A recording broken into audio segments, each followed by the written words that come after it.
Yo, what's up with the people? This your boy Key Funny, and this is the Moto G Plus, G4 Plus, 2 GB model, running custom ROM. I am running Beanstalk 6.2.5. It's 6.0.1. October 5th, 2016 security patch. Running a custom kernal with it. This is the latest update.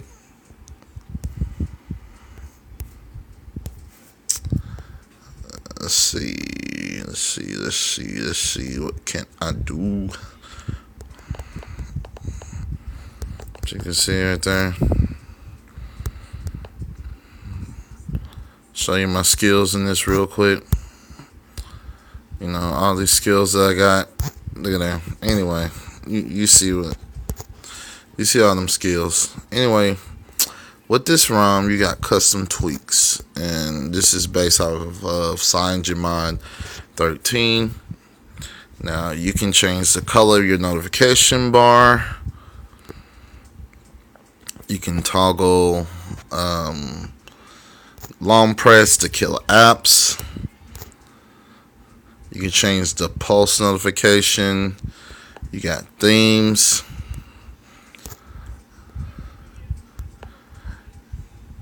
With display, you have live display. So a certain time the display at day I got it at 6500K, at night I got it at 4800K. You have full control of the screen. As far as the color brightness, you can double tap to sleep on the status bar, 3-finger swipes down, take a screenshot. You can disable force close notifications. You got ambient display. You got advanced those options that for some reason I can't get to, probably because I'm screen recording. You got battery light. Now the battery, there's a notification light right there next to the fingerprint scanner. It does not work for like notifications. You can make it, there's apps to make it work, but it's just not as reliable. Notification light does come on at the bottom when you're like low on battery, so not something I would use. You got Daydream, Gestures Anywhere, Apple Circle Bar, Floating Windows, Animation Control, your panel transparency, wallpaper. I mean, there's so much you can do. You got your lock screen controls. This is where you set up your fingerprint, your smart lock. You have quick unlock. When you turn the phone on, the lock screen, you can have it to where it just shows your pin entry, scramble layout, extra options in the lock screen messages, live lock screen, mid screen shortcuts, display the musical visualizer and wallpaper, your gesture shortcuts. You have your double twist for the camera, your chop for the flash. Now when you first install this ROM, this will force close. You gotta restart the phone and it'll work. Wave to silence, flip for do not disturb, pick up to stop ringing. You got status bar controls. You change the color of your anything up there in the status bar. You can show notification counts, super user indicator, brightness control, system UI tuner. You got. I mean, this phone is just pack. Well, not the phone. The custom ROM is just packed. You got your privacy setting, your location, your storage, developer options, advanced reboot, all that. There's not too much I can say bad on it. The phone runs fast and runs fluid. I don't see any stutters or lags with it. And this is the 2 GB model, and I'll show you right there. I should prove it right there. You can choose which apps you want to start on boot. Right now, I got 523 megabytes free.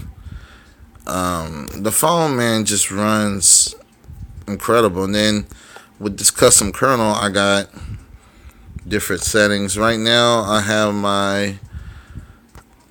these are my settings right now. Now you can change these. I can lower this. This is the big core. This is the big core, and then the little cores. You can adjust those and change those. Like if I wanted to run lower, or if I wanted to run higher, you can do that. You got all these different CPU governors, and then same thing for the little cores.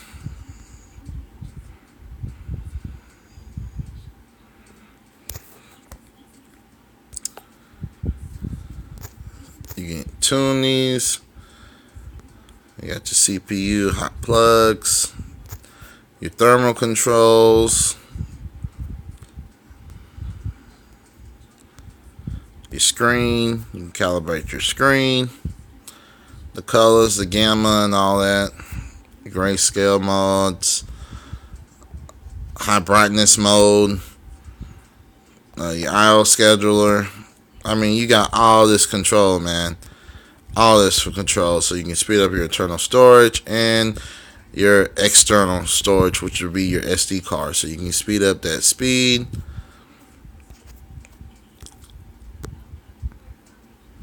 Different. Your build prop editor, your recovery, which it says that, but it's twerp. I have twerp recovery. I don't know why it says that like that.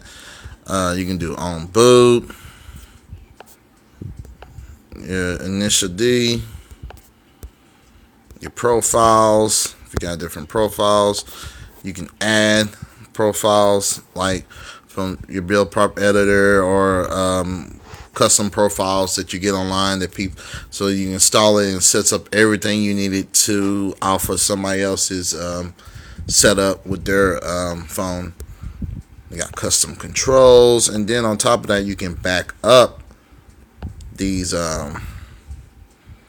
your boot partitions and all that. Man, you know, this phone is going to be a win if you care about custom ROMs. If you care about custom ROMs, then this is the phone you need. One thing I will say, and one thing I suggest is, I don't see the purpose of buying the 4 GB model. I bought the 2 GB model. I don't see no purpose of you getting the 4 GB model. What I would do is save the $50 and get the 2 GB, 16 GB model, especially if you have an SD card slot. There's nothing wrong with the 4 GB model, but as far as the performance, I don't want people thinking you're going to get a performance gain from it. The only thing, the 4 GB model, it lets you have a little bit of more apps open in the background. But I've never had any forced closes on the stock ROM, and then on this custom ROM, I've never had any forced closes. So personally, I don't see the purpose of you going out and spending $50 extra for the 4 GB model. Now, if you want to, that's you. But if you're like me and you tested both, the 2 GB model will do you fine. Same process as Z-Max Pro and Idol 4. The only difference is this phone is just, custom ROMs. Of course, if you unlock the bootloader, you kill your warranty. But I haven't had any issues with this phone. The phone's fantastic. And I would say if you're looking for a phone that's going to give you that custom ROM experience for a cheap price for an unlocked phone, this is one of the phones to get. Phone works on Verizon, Sprint, AT&T, and T-Mobile. It has all the LTE bands, all the 3G bands, so you should have no problems activating that. And Also, if you don't care about the fingerprint scanner or the little bit 16 megapixel camera upgrades, and the laser autofocus on this one, what you can do is get the Moto G4. Now that one's $199, which is basically the same specs as this Plus. It's just you don't get the fingerprint scanner and the camera. And I think there was something else, something that's not really that much. I went with the Plus because I wanted the fingerprint scanner and the camera. The camera does make a big a difference going from the 13 to the 16 megapixel. This phone, I would say, does get a little warm, but not too much that I would be a concern on. Like, I wouldn't worry too much about it, but it does get kind of warm. It's using a 617. I noticed that on my Z Max Pro when using it, got kind of warm. Out of 4 got kind of warm. It's just the 615, 617 processors. That's just what they're known to do. So battery life is great. I'm getting 5 to 6 hours of screen on times, with about anywhere from 14 to 20 hours of usage, and that's heavy usage. You can easily go day and a half, 2 days on light, moderate use with this phone stock, and with the custom ROM, you can probably stretch it out to 2.5 days with that same light, moderate usage. But heavy usage, you can go full day on this. Have no complaints with the phone, and the ROM works fantastic. You got your edit tiles you can edit. So that's all, guys. I just want to bring this quick little update, let you know what I'm rocking, and stay tuned. I'm gonna come out with a G4 Plus review and some cases I got for it. But as always, guys, peace, love, keep funny.